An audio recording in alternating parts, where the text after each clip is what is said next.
পরম্পরা নাটকের ৬১তম পর্ব কবে প্রচারিত হবে? ৬১তম পর্ব এখনও কেন প্রচার হচ্ছে না? অলরাইট, এই সকল প্রশ্নের উত্তর নিয়ে হাজির হলাম আজকের ভিডিওতে। সুতরাং ভিডিওটি টানাটানি না করে শেষ পর্যন্ত দেখতে থাকুন এবং যারা আমাদের চ্যানেলে নতুন রয়েছেন অলরাইট চ্যানেলটি সাবস্ক্রাইব করে রাখুন। হ্যাঁ ভিউয়ার্স, এই ভিডিওর শেষেই জানিয়ে দেওয়া হবে পরম্পরা নাটকের ৬১তম পর্ব কবে প্রচারিত হবে। আর ৬১তম পর্বে থাকছে আশ্চর্য সকল ঘটনা, কারণ সেই পর্বে আপনারা দেখতে পারবেন অবশেষে নাহিয়ানের মাও বিয়ায় রাজি হয়ে যাবে। অর্থাৎ নাহিয়ান এবং রাশার যে বিয়ে রয়েছে তাতে নাহিয়ানের মা পর্যন্ত রাজি হয়ে যাবে। আর অন্যদিকে রাশাকে দেখা যাবে সে প্রথম দিকে বিয়েতে নারাজি থাকলেও সে মন থেকে কিন্তু নাহিয়ানকে অনেক বেশি ভালোবাসে।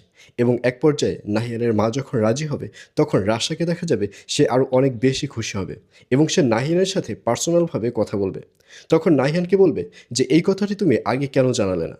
আর এই কথা শুনে নাহিয়ান বলবে, আমি তো অনেক আগেই তোমাকে জানাতে চেয়েছিলাম, কিন্তু তুমি তো আমাকে সময় দিচ্ছিলে না।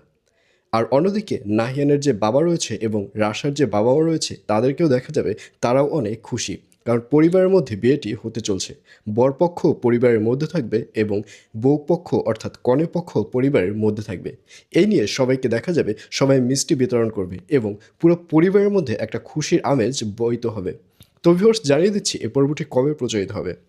পরম্পরা নাটকের ৬১তম পর্ব প্রচারিত হবে আগামীকাল ১৪ তারিখ, অর্থাৎ ১৪ই মার্চ শনিবার রাত ৯টা ৩০ মিনিটে শুধুমাত্র দীপ্ত টিভি ইউটিউব চ্যানেলে। তো ভিউয়ার্স, কারা কারা রাশা ও নাহিয়ানের বিয়েটি দেখতে চান অবশ্যই কমেন্টে লিখে পাঠান।